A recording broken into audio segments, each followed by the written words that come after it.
Pourquoi la France a-t-elle choisi Ouattara? Pourquoi la France de Sarkozy veut-elle imposer Ouattara à la Côte d'Ivoire? L'orateur Lekota de la Sorbonne du Plateau nous donne la réponse à cette question. Écoutons. Gbagbo arrive au pouvoir et il trouve un contrat dans un tiroir au palais en fouillant les documents. Et le président Gbagbo est scandalisé. Il dit mais attends, on ne peut pas faire signer un tel contrat à un pays comme la Côte d'Ivoire. D'abord, le pétrole est dans le sous-sol ivoirien. Donc si une part ou une partie devait revenir à la Côte d'Ivoire, c'est plutôt les 88% qui devaient nous revenir. Alors moi, Laurent Gbagbo, je suis scandalisé. Le chef de l'État a appelé les Français et il leur a dit asseyons-nous et discutons. Revoyons les formules des anciens contrats qui dit la France à la Côte d'Ivoire. La France lui dit non, parce que ça ne peut pas rester comme ça. On peut même augmenter la mise. Et il faut une proposition au chef de l'État ivoirien, M. Laurent Gbagbo. On lui dit, Monsieur le Président, l'ancien Premier ministre Alassane avait 3%.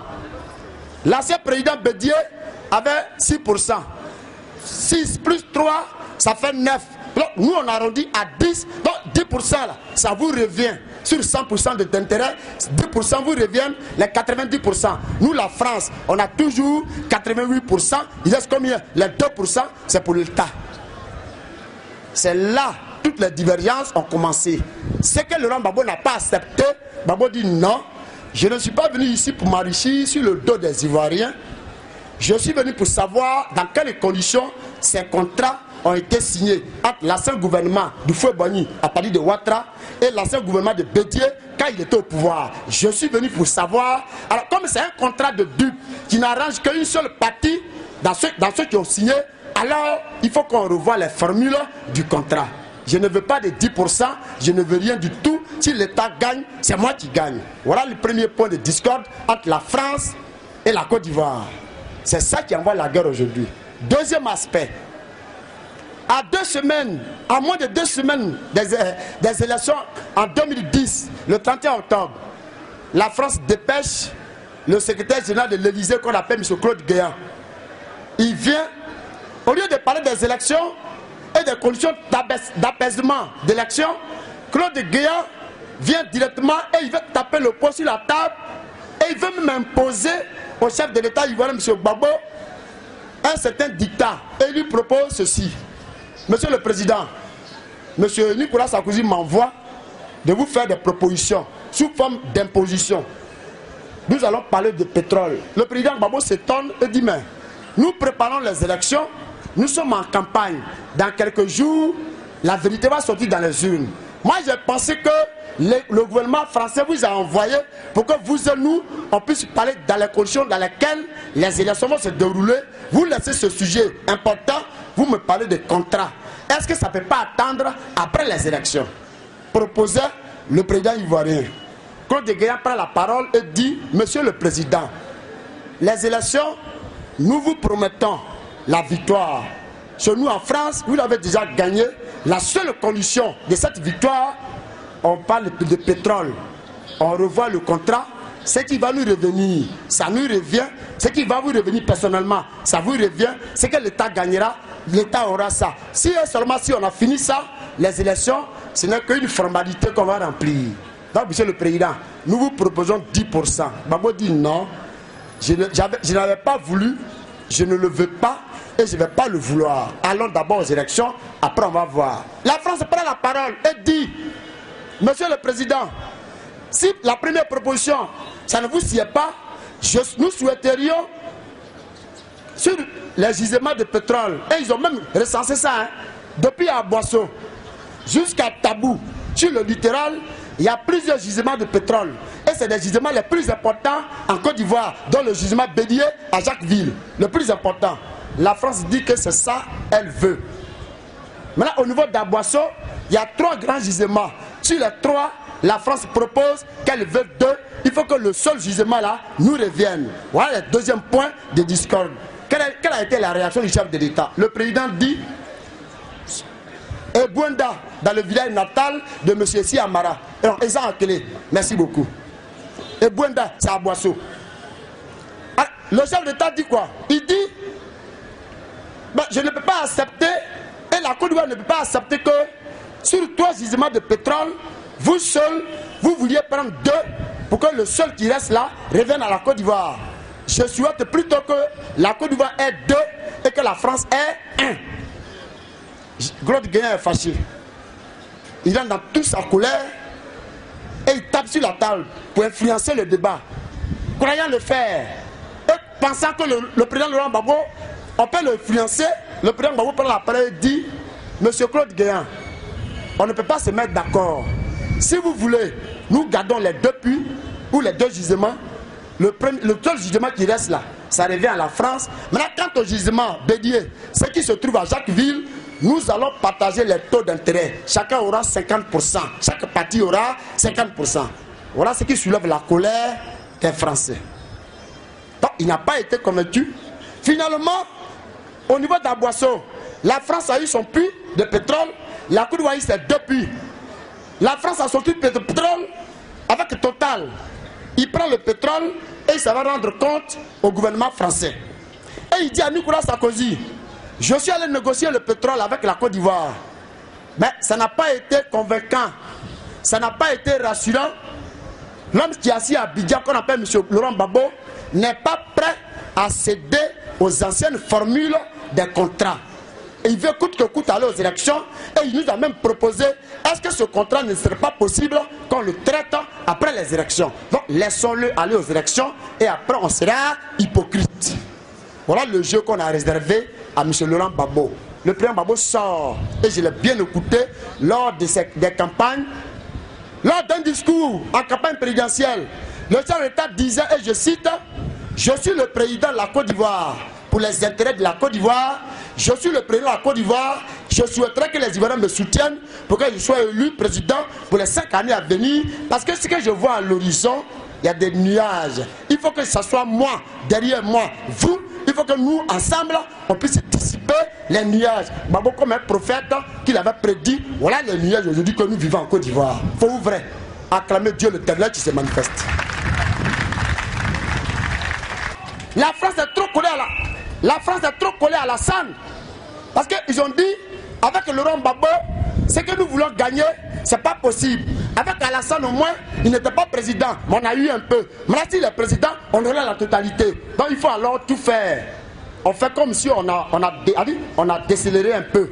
On laisse le président Gbagbo et la Côte d'Ivoire aller aux élections. Oh, les dés étaient déjà pipés. C'était déjà des élections préméditées, préfabriquées, tout était déjà planifié. On allait au semblant d'élection, sans nécessairement passer par le désarmement. Oh, c'était le point focal que nous attendions à cette époque. On allait aux élections, à partir de 11h du matin, ce 28 novembre, une première partie des résultats étaient déjà proclamés officieusement sur les antennes des radios étrangères et des télévisions étrangères, y compris les médias français. Il fallait déclarer à tout prix Alassane Dramane vainqueur des élections de 2010 en Côte d'Ivoire. C'est ça, et c'est à ça que nous assistons aujourd'hui. Vers 13h, les premiers résultats tombent. 14h, les deuxièmes résultats tombent. 15h, tout est bloqué, il n'y a plus de résultats. On ne comprend rien. On dit, bon, comme la loi prévoit 3 jours d'abord pour que la CEI puisse se prononcer, la CEI a utilisé les 3 jours. La même loi, la Constitution prévoyait 1 semaine après les 3 jours de donner le temps suffisant à la CEI de proclamer tous les résultats provisoires officiels. La CEI n'a même pas fait cas de cette 1 semaine qu'on lui avait donné, c'était rallonge. Et l'ambassadeur français, celui des États-Unis, ils prennent en otage le président de la CEI et on l'envoie dans le QG de campagne de l'adversaire opposé à M. Laurent Gbagbo, qu'on appelle Alassane Dramane Ouattara, à l'hôtel du Golfe, où on nous a fait croire que M. Bakayoko et le PDCI aussi allaient animer, et le RADP allaient animer une conférence de presse. Qu'est-ce qui a été la surprise pour ceux qui étaient là-bas? Et ils ont même filtré les journalistes qui allaient couvrir l'événement. Tous les journalistes du monde entier ont été invités, sauf la presse écrite ivoirienne, y compris la télévision nationale. Ils n'ont pas été invités à cette conférence de presse. On arrive dans la salle, une grosse feuille.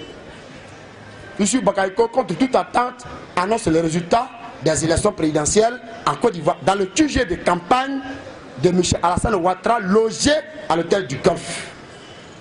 si ces résultats avaient été prononcés dans le sujet de campagne de M. Laurent Gbagbo, quelles sont les réactions qui allaient suivre? On allait dire que Laurent Gbagbo a triché les élections. C'est cette mascarade, c'est à ça que nous assistons aujourd'hui. La France rentre alors dans tous ses états. Choi il prend les résultats et les valide et il dit, comme l'ONU m'a donné mandat de certifier les élections, moi, Choi, je reconnais les résultats des élections prononcés par M. Bakayoko. Je reconnais que c'est M. Alassane qui est le seul et unique vainqueur de ces élections. Si vraiment il y a eu élection, tout autre résultat, ça ne m'intéresse plus. Je reconnais Alassane. Choi appelle alors Ban Ki-moon, son patron, qui est assis à l'ONU, et lui dit, c'est mon rapport là, qui est le seul vrai rapport. Il ne faut plus jamais prendre un autre rapport. C'est ce que je vais te dire comme rapport. Il faut prendre ça comme argent comptant. Ban Ki-moon prend le refrain et dit, moi aussi, si Choi me dit ça, c'est lui qui est sur le terrain. C'est tout ce qu'il me dit là, sans vérifier, comme parole d'évangile, j'y crois. Ban Ki-moon prend la parole et dit, si Choi reconnaît Alassane, moi je reconnais Alassane. Ban Ki-moon alors appelle Nicolas Sarkozy et lui dit, il faut qu'on soutienne ensemble Choi. C'est son résultat qu'il a prononcé, c'est ça qui est le vrai résultat. Tout autre résultat est nul et de nul effet. Laurent Gbagbo est mis en minorité, il est coincé, il fallait créer une situation, celle qu'on vit aujourd'hui. Deuxième aspect, dans la deuxième étape, il fallait maintenant passer aux pressions, aux tueries. Tous ceux qui sont entrés au chef de l'État, tous les partisans de Laurent Gbagbo, il faut les exécuter et mettre ça sur le compte du chef de l'État pour dire, comme il a volé les résultats des élections, tu ne veux pas partir. Tout ce que l'on appelle tuerie en Côte d'Ivoire, c'est Laurent Gbagbo qui tue parce qu'il est un dictateur. Il a volé la victoire à Ouattara. Alors, il faut que le Comores vienne en Côte d'Ivoire pour l'enlever brutalement au palais pour qu'Alassane Ouattara puisse prendre sa place. On a fait toutes les acrobaties possibles. Rien de tout ça. Arrive alors le panel.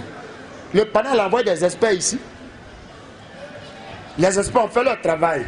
Au jour d'aujourd'hui, personne ne peut nous dire quel est véritablement le travail des experts. On a tout balayé parce que la mascarade était déjà goupillée à l'avance. Nous sommes allés à l'UA, à Addis Abeba.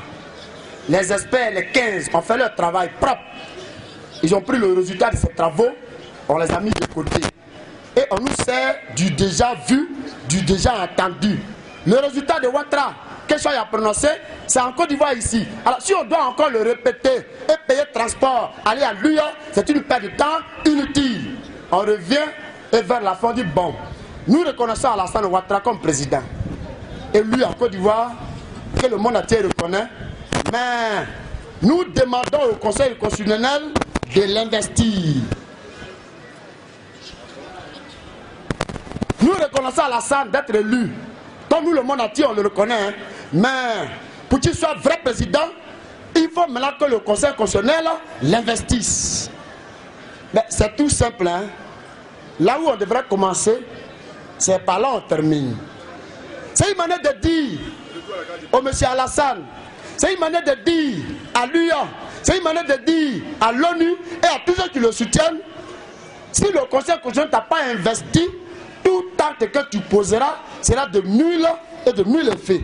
Ouattara ne peut pas signer un chèque. S'il a signé un chèque en tant que président, on ne peut pas retirer l'argent dans une banque parce que ce n'est pas certifié par un décret.